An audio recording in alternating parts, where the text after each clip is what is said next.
তোমাকে যখন প্রথম দেখেছিলাম তখনই আমার কবি মনটা বলে উঠেছিল, আজকে না হয় হোক আমার একটু অপরাধ, তবুও যদি মেটে আমার তুমি ডাকার স্বাদ। তুমি আমায় দণ্ড দাও, দাও কারাগার, সেথায় হব প্রেম কয়েদি 100,000 বার।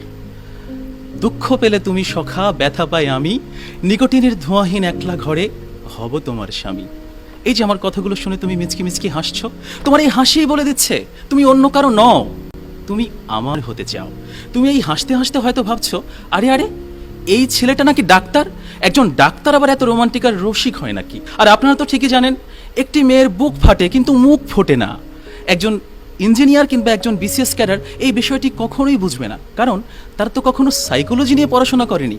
তোমার এই লাজুক হাসিটা আমার হৃদয়ে এসে লাগছে, আমি সুখের মতো ব্যথা পাচ্ছি।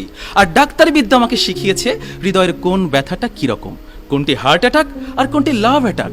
একজন ইঞ্জিনিয়ার, একজন বিসিএস ক্যাডার যেটি কখনোই বুঝতে পারবে না, কারণ তারা তো আর ডাক্তারদের মতো হৃদয় নিয়ে পড়াশোনা করেনি। আর তাই জানি আজকের বিতর্ক শেষে তোমার সিদ্ধান্ত হবে কড়া। তুমি হয়তো ঘোষণা দিবে বিয়ের বাজারে ডাক্তার পাত্রই সেরা।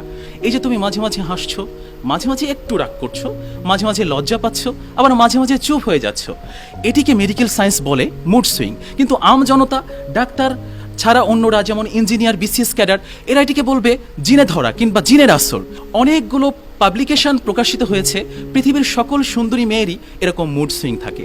তাই তুমি যখন আমাকে ডাক্তার পাত্র হিসেবে বাছাই করবা, আর তারপর যখন কখনো তোমার এমন মুড সুইং হবে, তুমি যখন চুপচাপ বসে থাকবে, তখন আমি তোমাকে জিজ্ঞেস করব কি হয়েছে, তুমি তখন ছোট্ট করে বলবা কিছু না।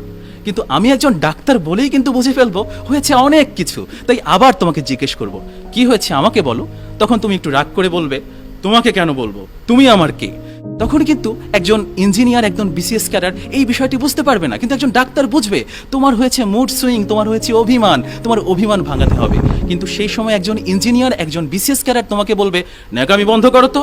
সুতরাং এজন্যই মনীষীরা বলেছেন, ডিসিশন তোমার, যোগ্য ছেলে হারালে কাঁদতে হবে আড়ালে।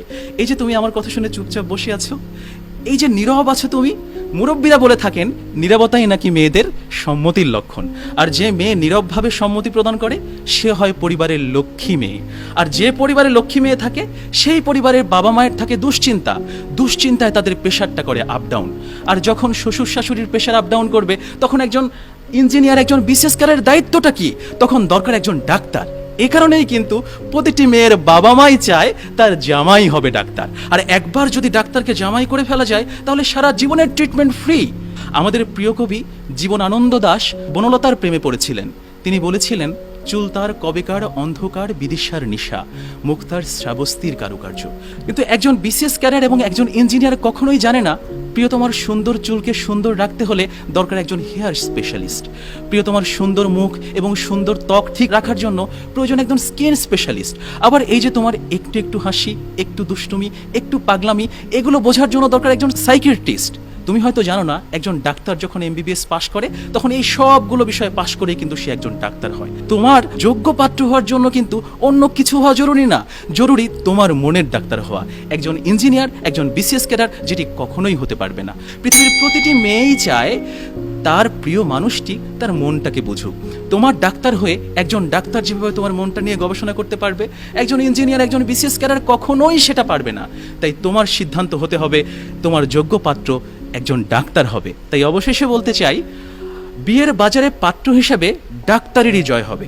আর আজ এই বিতর্কে রোমান্সের প্রয়োজনে সাময়িকভাবে বলা সকল তুমি শব্দগুলো আপনি হবে। ধন্যবাদ সবাইকে।